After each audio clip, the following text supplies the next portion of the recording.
بسم اللہ الرحمن الرحیم۔ السلام علیکم۔ میں سعودیہ میں ایک عربی آدمی کے گھر نوکری کرتا تھا۔ وہ آدمی بہت احساس کرنے والا آدمی تھا۔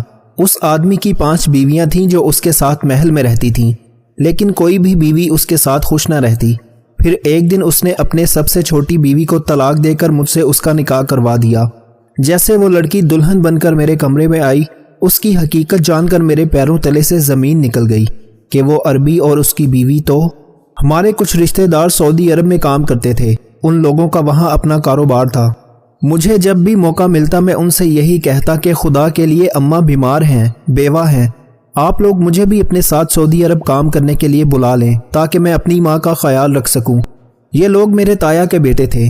ان دنوں میری عمر مشکل سے 17-18 سال ہوگی۔ تایا کا بڑا بیٹا رفاقت ہمیشہ میری بات سنتا اور کہتا تم ابھی بہت چھوٹے ہو، ابھی تم وہیں پر پڑھائی کرو، اس کے بعد تمہارا کچھ دیکھیں گے۔ مگر پھر اماں کے بھرپور اصرار پر رفاقت بھائی نے مجھے اپنے ساتھ سعودی عرب بلا لیا۔ کہنے لگے یہاں تمہیں ہر قسم کا کام کرنا پڑے گا۔ میں نے تمہاری ماں کو اس لیے نہیں بتایا کہ کہیں ان کو پریشانی نہ ہو، ورنہ تو ابھی تک تمہارا شناختی کارڈ نہیں بنا۔ تمہیں یہاں پر بلانا ہی ایک مشکل کام تھا، اس لیے اب جو بھی کام کہا جائے گا وہی کرو گے۔ اس کے بدلے میں تنخواہ تمہاری اماں کو ہر مہینے بھیج دیا کروں گا۔ میں نے کہا جی بہتر۔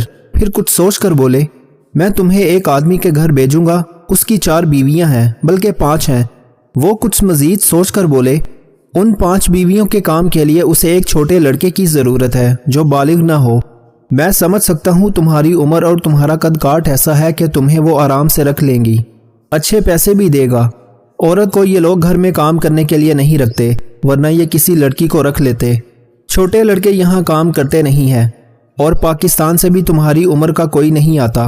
تم بہت کم لوگوں میں سے ہو جو اتنی کم عمری میں پردیس آ گئے ہو۔ میں اپنے کزن کی بات سن کر بہت خوش ہوا۔ میں نے کہا بس جیسا آپ کہیں گے میں ویسا ہی کروں گا۔ پھر رفاقت بھائی نے مجھے کہا اس آدمی کی 5 بیویاں ہیں، لیکن وہاں پر تمہیں کچھ احتیاط کرنا ہوگی۔ مثلا یہ کہ تم کہو گے کہ تم پاکستان سے ہو، نہ ہی تم اردو بولو گے۔ میں حیران ہو گیا اور پریشان بھی۔ اردو نہیں بولوں گا تو کیا بولوں گا؟ مجھے تو نہیں آتی عربی۔ کہنے لگے ان لوگوں کو کون سا پتہ چلنا ہے، انگریزی بول لینا، الٹی سیدھی انگریزی بول دینا، یہ ظاہر کرنا کہ تم کسی انگریز ملک کے پسماندہ گاؤں سے ہو۔ خبردار جو تم نے پاکستان کا نام دیا۔ میں یہ باتیں سن کر اور حیران تھا۔ میں نے کہا ٹھیک ہے، آخر اس میں کیا حکمت تھی؟ یہ تو مجھے بعد میں پتہ چلا۔ فی الحال مجھے رفاقت بھائی نے مختصر سامان کے ساتھ شیخ جمیل کے گھر بھیج دیا۔ شیخ جمیل کا گھر بہت ہی بڑا تھا۔ میں اس گھر کو باہر سے دیکھ کر ہی حیران رہ گیا۔ اس گھر کے تقریباً 14-15 کے قریب کمرے ہوں گے۔ 2 منزلہ گھر تھا۔ اوپر والی منزل بہت خوبصورت تھی، جبکہ نیچے والی منزل میں اندھیرا سا چھایا ہوا تھا۔ رفاقت بھائی کہنے لگے میں نے بھی اس آدمی کے گھر میں کام کیا ہے، پر اس نے مجھے کسی وجہ سے نکال دیا تھا۔ میں یہاں صرف اور صرف مینیجر کا کام کرتا تھا۔ اس گھر کے مسئلے بہت ہوتے ہیں، اس لیے اگر تم دل لگی سے کام کرو گے، ان مسئلوں کو نمٹاتے رہو گے تو تمہاری زندگی آسان ہو جائے گی۔ یہ آدمی تمہیں تمہاری سوچ سے بڑھ کر دے گا۔ اس کی زندگی میں سب کچھ ہے لیکن سکون نہیں۔ ان کی باتیں سن کر میں پر امید ہو گیا، پر یہ نہیں جانتا تھا کہ اس گھر میں آ کر میری زندگی اور میری سوچ بدلنے والی ہے۔ خیر، پر رفاقت بھائی نے مجھے اس آدمی سے بھی ملوایا تھا۔ وہ نہایت خوش اخلاق قسم کا آدمی تھا، پر اس کے چہرے پر ایک عجیب درد تھا۔ اسے دیکھ کر لگتا تھا جیسے وہ زمانے بھر کا ستایا ہوا ہو۔ اس کی آنکھوں میں ویرانی سی تھی۔ میں حیران تھا۔ جمیل بھائی کے بارے میں تو مجھے رفاقت بھائی نے یہ بتایا تھا کہ ان کی 5 بیویاں ہیں۔ 5 بیویوں کے ہوتے ہوئے کوئی آدمی کیسے ناخوش ہو سکتا ہے؟ یہ بات میری سمجھ سے باہر تھی۔ بہرحال میں نے رفاقت بھائی کو خدا حافظ کہا۔ وہ مجھے یہاں چھوڑ کر اپنے بندے کے ساتھ واپس چلے گئے۔ ان کے جانے کے بعد عربی آدمی نے مجھے دل پر ہاتھ رکھ کر سلام کیا اور ایک لڑکے کی طرف اشارہ کیا جو کہ اسی کمرے میں کھڑا تھا۔ اس لڑکے سے کہا کہ اسے باہر لے جاؤ۔ وہ لڑکا مجھے جانا پہچانا سا لگا تھا، بار بار پیچھے مڑ کر دیکھتا، پھر مجھے بڑی رازداری والے انداز میں اوپر لے گیا۔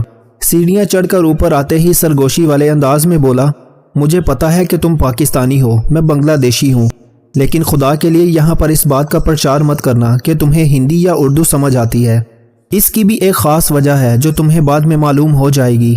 میں حیران تھا کہ ہر کوئی مجھے یہی بات کیوں کہہ رہا ہے۔ کیا شیخ کو کسی کے پاکستانی ہونے سے مسئلہ تھا؟ اگر تھا تو رفاقت بھائی کے ساتھ تو وہ اس طرح پیش آیا تھا جیسے کہ وہ دوست ہوں۔ پھر مجھے اس لڑکے جس کا نام پٹیل تھا مجھے سارا کام سمجھا دیا۔ اس نے کہا تھا کہ اس آدمی کی 5 بیویاں ہیں، ان کو کبھی نہ کبھی کوئی نہ کوئی کام پڑ جاتا ہے، اس لیے ان کو باہر جانے کی ضرورت ہوتی ہے، یا پھر گھر بیٹھ کر ہی وہ کوئی چیز منگواتی ہیں تو تم کو فوراً ہی ان کو سب کچھ لا کر دینا ہے جو وہ مانگیں گی، اور ہاں ان سے کوئی بات پوچھنے کی ضرورت نہیں۔ اب تمہارے ذہن میں بھی یہ سوال آ رہا ہوگا کہ شیخ کی 5 بیویاں کیسے ہیں، کیونکہ یہ تو مسلمان ہے، مسلمان بس 4 بیویاں ہی رکھ سکتا ہے۔ میں نے ہاں میں سر ہلا دیا۔ بات یہ ہے کہ جو نیچے والے پورشن میں سب سے کم عمر والی لڑکی رہتی ہے اس کو شیخ نے طلاق دے دی ہے۔ ان کی بیوی تو ہے لیکن طلاق یافتہ ہے، شیخ اس کے پاس نہیں جاتا، صرف اپنی 4 بیویوں کے ساتھ رہتا ہے، اور بہتر یہی ہوگا کہ تم اپنے کام سے کام رکھو۔ آج کے بعد یہ بات کسی سے مت پوچھنا۔ میں اس کی باتوں پر عمل کرتے ہوئے وہاں سے نکل آیا تھا۔ اب سوال تو یہ تھا کہ میں سارا دن بس ان کی بیویوں کے حکم کا انتظار کرتا رہوں، بدلے میں مجھے تنخواہ کتنی ملنا تھی، یہ ساری باتیں ذہن میں گردش کر رہی تھیں۔ تبھی مجھے اندر سے کسی عورت کے چیخنے کی آواز آئی۔ میں باہر بیٹھا تھا، اندر عورت کے چیخنے کی آواز سن کر کمرے کی طرف دوڑ پڑا۔ میں نے دیکھا اندر ایک عورت بری طرح سے چیزیں توڑ پھوڑ رہی تھی۔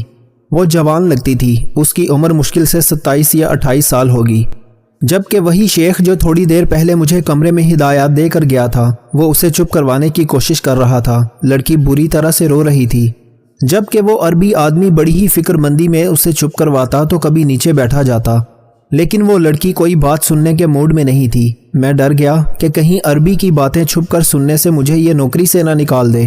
فوراً ہی وہاں سے واپس آ کر اپنی جگہ بیٹھ گیا۔ 2 منٹ گزرے ہوں گے کہ کھٹاک سے دروازہ کھلا۔ وہ عورت اپنی چیزیں سمیٹتی ہوئی وہاں سے باہر جانے لگی۔ وہ اس کے پیچھے پیچھے دوڑا، پر اس لڑکی نے اس آدمی کی کوئی بات نہیں سنی اور وہاں سے بھاگتی ہوئی چلی گئی۔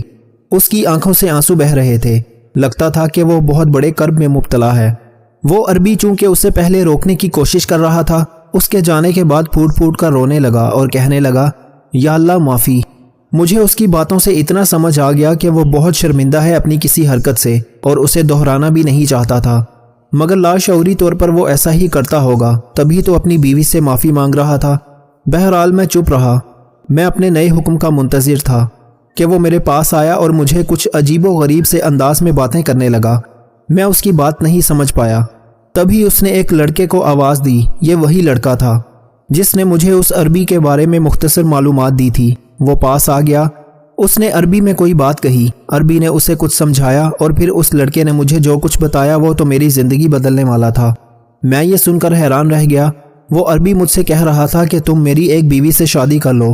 مجھے لگا جیسے کہ مجھے آزما رہا ہو تاکہ میں اس کا وفادار ہوں یا نہیں یہ بات ثابت ہو سکے۔ میں نے اس لڑکے سے کہا کہ میں شیخ کی بیویوں کی بہت عزت کرتا ہوں، ایسا سوچ بھی نہیں سکتا، اگر مجھ سے کوئی غلطی ہوئی ہے تو مجھے معاف کر دے۔ میری بات سن کر شیخ سمجھ گیا کہ میں اس کی اس پیشکش سے خوف زدہ ہو گیا ہوں۔ کہنے لگا کہ تم ڈرو نہیں، میں تمہیں یہ سب کچھ آزمانے کے لیے نہیں کہہ رہا، بلکہ اپنی بیوی سے تمہاری شادی کروانا چاہتا ہوں، مطلب نکاح کروانا چاہتا ہوں۔ وہ عربی بہت پریشان لگ رہا تھا، اس کی باتوں سے بھی محسوس ہوتا تھا جیسے وہ کسی گہری سوچ میں گم ہے۔ خیر میں نے جا کر یہ بات اپنے رفاقت بھائی کو بتا دی۔ رفاقت بھائی بھی اسی گھر میں آ گئے تھے۔ عربی نے ان کو بھی بہت باتیں سمجھائی تھیں۔ رفاقت بھائی مطمئن ہو کے کہنے لگے کہ تمہارے لیے یہ زندگی کا سب سے اچھا موقع ہوگا، تم شیخ کی اس چھوٹی بیوی سے شادی کر لو جس نے شیخ سے طلاق لینی ہے یا پھر اس کو دے دی ہے، اس کے بعد وہ تم کو بتائیں گے کہ آگے کیا کرنا ہے۔ میں تو اس کھیل میں کٹ پتلی سا تھا۔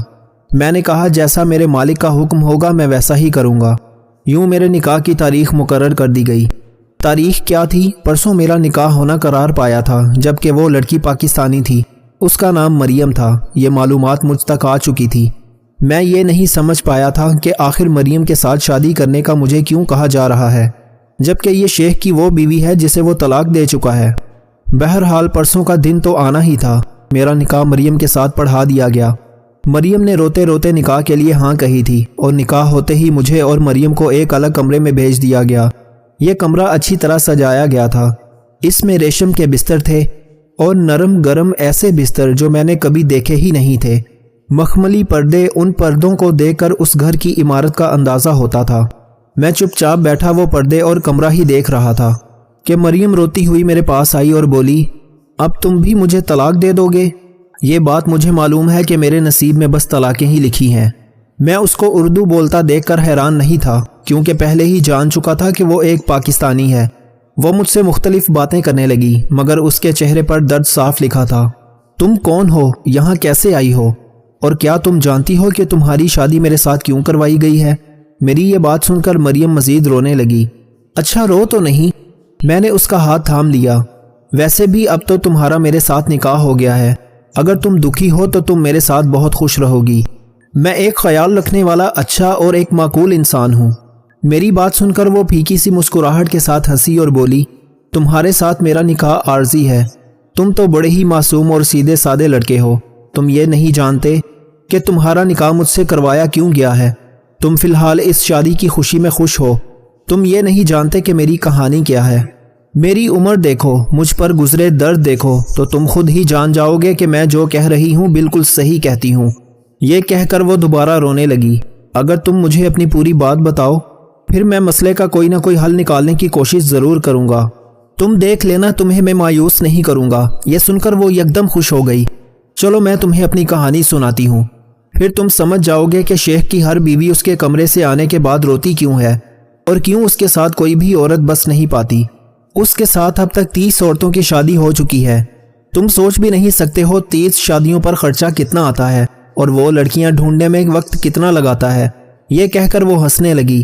ہاں، بہت زیادہ وقت لگا ہے اسے یہ کرنے میں، اسی لیے تو اس نے تمہاری مجھ سے شادی کروائی ہے۔ تم پہیلیاں مت بجھواؤ، مجھے پوری بات بتاؤ، میں نے بیزاری سے کہا۔ میری عمر ان دنوں صرف اور صرف 13 سال تھی، جب میں اپنے اسکول کی سب سے ہونہار طلبہ ہوا کرتی تھی۔ میرے لیے زندگی بہت خوبصورت تھی، پر میں یہ نہیں جانتی تھی زندگی کا یہ حسین خواب بہت ہی جلد ختم ہونے والا ہے۔ ان دنوں ہمارے اسکول میں فنکشن ہو رہے تھے۔ مجھ جیسی ایک عام غریب مزدور کی بیٹی کو حصہ لینے کا موقع ملا تو میں نے اپنی بھرپور کارکردگی دکھائی اور لوگوں کو متاثر کر دیا۔ میں بہت خوش شکل تھی۔ ہم لوگ ایک بہت بڑی تقریب میں گئے تھے جہاں میں نے ڈانس پیش کیا۔ اس ڈانس نے مجھے بہت مقبول بنا دیا۔ کافی سارے لوگ مجھے جاننے اور پہچاننے لگے۔ میں بے پناہ حسین تھی کہ جو بھی دیکھتا بس دیکھتا ہی رہ جاتا۔ پرنسپل نے بھی جب میرا اسکرپٹ دیکھا تو انہوں نے مجھے اپنے اسکول کے سب سے ٹاپ بچوں میں رکھ لیا۔ اب جب بھی کوئی تصویر کھنچوانا ہوتی میں ہی آگے آ جاتی۔ میری تصویریں اسکول کے میگزین میں چھپتی۔ کرتے کرتے میں اخباروں میں آنے لگی تھی، پر میں یہ نہیں جانتی تھی میری شہرت ہی میری قاتل بن جائے گی۔ میں اپنے گھر میں تھی جب ایک دن ابا کے پاس ایک آدمی آیا، اس کے ساتھ عورتیں بھی تھیں۔ کہنے لگیں کہ ہم آپ کی بیٹی کا انٹرویو کرنے آئے ہیں، ساتھ ہی ایک پیشکش بھی دے رہے ہیں۔ میرے ابا مزدور اور لالچی آدمی تھے۔ لالچی نہیں کہوں، یہ کہوں کہ وہ حالات کے ستائے ہوئے تھے۔ جب ابا نے ان لوگوں کی اتنی بڑی پیشکش سنی تو ان کا منہ بھی کھلے کا کھلا رہ گیا۔ دراصل یہ لوگ ابا سے کہنے آئے تھے کہ ان کی بیٹی کو سعودی عرب لے جائیں گے، پڑھائیں گے، لکھائیں گے اور ساتھ ہی نوکری بھی کروائیں گے۔ تنخواہ ہر مہینے باقاعدگی سے ابا کو بھیجیں گے۔ ابا نے شاید ایسی باتیں پہلی دفعہ سنی تھیں۔ بیٹھے بٹھائے انہیں کروڑوں روپے کا لالچ دیا گیا۔ ابا خوشی سے پھولے نہ سما رہے تھے۔ ساتھ عورتیں بھی تھیں، اس لیے ان لوگوں پر یقین کر لیا۔ پر ہم کیا جانتے تھے کہ یہ لوگ تو انسانوں کے روپ میں بھیڑیے ہیں۔ مجھے نہیں معلوم کہ ان لوگوں نے باقی کی کارروائی کیسے مکمل کی۔ پھر مجھے ہوائی جہاز میں بٹھا دیا اور پھر میری قسمتیں اسی دن پلٹا کھایا۔ مجھے جب یہاں لایا گیا میں پورا راستہ جہاز میں یہی سوچتی رہی کہ میں آگے جا کر بہت بڑے اسکول میں پڑھائی جاری رکھوں گی۔ ایئرپورٹ پر میرا ایک لڑکی نے استقبال کیا۔ وہ لڑکی مجھے ایک بہت خوبصورت بڑے سفید رنگ کے ہوٹل میں لے گئی۔ اس کے باہر عربی میں کچھ لکھا ہوا تھا۔ میں نہیں سمجھ پائی کہ یہ کیا ہے۔ وہ لڑکی مجھے ایسے ہوٹل میں لے گئی جہاں پر ماحول بہت ہی عجیب تھا۔ خوبصورتی، رنگ، روشنیاں اور لڑکیوں نے مختصر کپڑے پہن رکھے تھے۔ خدا جانے یہ کون سا سعودی عرب تھا۔ ہم نے تو یہی سن رکھا تھا کہ وہ اللہ کی پاک سرزمین ہے، وہاں پر ایسا کچھ نہیں ہے جیسا ہمارے ملک میں ہوتا ہے۔ پر میں یہ دیکھ کر تو حیران تھی کہ یہاں عیاشی کا ایک بھرپور اڈا موجود تھا۔ میں سوچنے لگی کہ مجھے یہاں کیوں لایا گیا ہے۔ یہ جگہ تو ہم جیسی لڑکیوں کے لیے نہیں ہے، نہ ہی یہاں کوئی اسکول کی لڑکی نظر آ رہی تھی۔ مختلف راہداریوں سے گزرتی ہوئی وہ لڑکی مجھے ایک بڑے سے ہال میں لے گئی جہاں پر ایک بیوٹی پارلر جیسی جگہ تھی۔ اس بیوٹی پارلر میں میرے بال بنائے گئے، مجھے عمدہ اچھے کپڑے پہنائے گئے۔ میں کسی شہزادی کی طرح لگ رہی تھی۔ مجھے اپنے آپ پر رشک آ رہا تھا۔ مجھے سرخ رنگ کی پوشاک پہنائی گئی۔ میرے سر پر ایک ٹوپی رکھ کر مجھے ایسے تیار کیا گیا جیسے فلموں اور ڈراموں میں شہزادیوں کو دیکھتے ہیں۔ میں بے پناہ خوبصورت لگ رہی تھی۔ یہ کہ دنیا کی سب سے حسین لڑکی اس وقت میں ہی معلوم ہو رہی تھی۔ پھر مجھے ایک اور کمرے میں لے جایا گیا۔ یہ دیکھ کر میرے تو قدموں تلے سے زمین نکل گئی۔ وہاں پر ایک آدمی براجمان تھا جس نے اپنے بازو دونوں طرف پھیلا رکھے تھے۔ مجھے دیکھتے ہی اس کی آنکھوں میں ہوس ابھر آئی، اور پھر کیا تھا، اس نے مجھے برباد کرنا اپنا حق سمجھا۔ وہ مجھے بہت دور سے لایا تھا۔ یہ سارا کھیل، یہ سارا حال اسی نے تو بچھایا تھا۔ ایک دن اخبار میں اس نے میری تصویر دیکھی تو میں اسے پسند آ گئی۔ بس وہیں سے اس نے مجھے برباد کرنے کی ٹھان لی۔ جب پتہ کروایا تو پتہ چلا میرے ماں باپ بھی غریب ہیں۔ پھر کیا تھا، ان کو لالچ دیا اور ہفتوں کے دنوں میں مجھے یہاں لے کر آ گیا۔ اب میں اس کے سامنے سجی سجائی ریشم کی گڑیا کی طرح پیش کی جا رہی تھی۔ میں بہت روئی تھی، چیخی چلائی تھی، میری کسی نے نہیں سنی۔ وہ دن میری زندگی کا سب سے برا دن تھا، اور اس سب کے بدلے میں میرے اماں ابا کو پیسے بھیجے جاتے رہے۔ وہ خوش تھے اور جب بھی موقع ملتا میری اچھی تصویریں بنا کر انہیں بیچ دیتے، جس سے لگتا کہ میں اسکول میں پڑھ رہی ہوں۔ پھر کچھ دن گزرے، اس عربی نے مجھ سے شادی کر لی۔ کہنے لگا کہ میں تمہیں اپنی بیوی بنا کر رکھوں گا، لیکن مجھے اس کی کیا سمجھ آتی۔ وہ تو عربی میں بات کر رہا تھا اور میں اردو بولتی اور سمجھتی تھی۔ ایک دن اس نے ایسا کیا جو میرے وہم و گمان میں بھی نہیں تھا۔ مجھ سے کوئی بات کہہ رہا تھا، مجھے سمجھ نہیں آئی تو مجھے طلاق دے دی۔ طلاق دے کر مجھے اس کال کوٹری میں پھینک دیا۔ پھر مجھ پر ظلم کرنے لگا۔ مجھے اپنی زندگی سے نفرت ہو گئی۔ لگنے لگا جیسے موت ہی مجھے سارے غم سے نجات دلا پائے گی۔ میں دن رات نماز پڑھتی، اللہ سے دعا کرتی تھی۔ مجھے یہ سمجھ نہیں آتی تھی کہ میری یہ قید کب ختم ہوگی۔ اس آدمی کو وہ سزا ملی کہ وہ زندگی بھر کے لیے اجڑ گیا۔ اسے ایسی بیماری لاحق ہو گئی کہ کوئی عورت اس کے پاس نہیں رہتی۔ اسے غصہ آتا ہے، اسے غصے کے دورے پڑتے ہیں، اور یہ ایسی خرافات باتیں کرتا ہے کہ کوئی بھی عورت اس کے ساتھ نہیں رہتی، اسے چھوڑ کر چلی جاتی ہے۔ اب اسے اچھی طرح سمجھ آ گیا ہے، احساس ہو گیا ہے کہ میرا دل دکھانے اور مجھ پر تشدد کرنے اور مجھ جیسی نیک لڑکی کو ایک گھر سے اٹھا کر اپنے عیاش خانے میں لانے کا کیا انجام ہوتا ہے۔ میں نے صبر کیا، ہر روز اللہ سے دعا کی۔ اللہ نے اس کے دل میں خود یہ احساس ڈال دیا، کوئی عورت اس کے ساتھ نہیں رہی جب سے میں اس کی زندگی میں آئی ہوں۔ اب یہ تمہاری شادی میرے ساتھ کروا کر اس بات کا ازالہ کرنا چاہتا ہے، پر مجھے لگتا ہے کچھ عرصے بعد یہ تمہیں کہے گا کہ تم میری بیوی کو طلاق دے دو تاکہ میں اب دوبارہ اسے شادی کر سکوں۔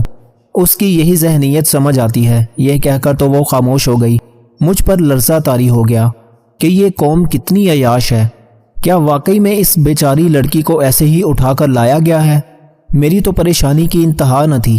میں نے یہ ساری باتیں رفاقت بھائی کو بتا دیں۔ رفاقت بھائی بولے کہ میں اس بات سے پہلے ہی واقف تھا، پہلے ہی آدمی سے ڈرتا تھا کہ میں کسی اردو بولنے والے آدمی کو نہ لے آؤں، لیکن ابھی یہ اپنے اس جرم سے تنگ آ گیا ہے۔ لڑکی بہت نیک ہے، تم اسے نہیں جانتے۔ اس نے زندگی میں کوئی نماز قضا نہیں کی ہوگی۔ یہ آدمی خود بھی اس کی بہت تعریف کرتا ہے، لیکن اب وہ اس کے لیے ایک ناسور بن کر رہ گئی ہے۔ جب تک وہ اس کے گھر میں رہیں گی تب تک یہ آدمی برباد ہی رہے گا، اجڑ کر رہے گا۔ اس لیے اس کی شادی کروا کر رخصت کرنا چاہتا ہے، واپس اپنے ماں باپ کے گھر بھیجنا چاہتا ہے۔ یہ تو اچھا ہوا کہ اس کے ساتھ تمہاری شادی ہو گئی۔ میں جمیل سے کہوں گا کہ وہ تمہیں طلاق دینے پر مجبور نہ کرے، اور جیسا مریم سوچ رہی ہے ویسا نہ ہو۔ ویسا ہی ہوا۔ رفاقت بھائی نے جمیل سے بات کی، جمیل مان گیا۔ اس نے مریم کو میرے ساتھ رخصت کر دیا اور ہمیں اچھی خاصی رقم بھی دی۔ اس نے مریم کی زندگی برباد کی تھی، اسے آباد کرنے کی بھی بھرپور کوشش کی، یہاں تک کہ مریم کے نام میں خوبصورت گھر کر دیا۔ اس گھر میں اور مریم رہنے لگے۔ مریم کے چہرے پر مسکراہٹ نام کی کوئی چیز نہیں، پر میری ماں بہت خوش ہے۔ ماں کو میں نے مریم کی کہانی نہیں بتائی، بس یہ بتایا ہے کہ وہ بہت نیک لڑکی ہے۔ یہ کبھی نہ سوچیں کہ آپ خوبصورت ہیں یا نہیں۔ اگر آپ اپنا مستقبل خوبصورت بنا لیتے ہیں تو آپ دیکھیں گے کہ خوبصورت چیزیں خود بخود چل کر آپ کے پاس آئیں گی۔ جو لوگ آپ کی پرواہ نہیں کرتے تو آپ بھی ان کی پرواہ کرنا چھوڑ دو، کیونکہ جتنی زیادہ آپ ان کی پرواہ کریں گے اتنی کم وہ آپ کی پرواہ کریں گے۔ ایسے لوگوں کو اگنور کریں اور اپنے آپ پر توجہ دیں، چیزیں خود بخود تبدیل ہونا شروع ہو جائیں گی۔ اللہ جب کسی گھر سے ناراض ہوتا ہے تو 3 چیزیں چھین لیتا ہے۔ نمبر 1، رزق سے برکت ختم ہو جاتی ہے۔ نمبر 2، نماز کی توفیق چھین لی جاتی ہے۔ نمبر 3، امن و سکون چلا جاتا ہے۔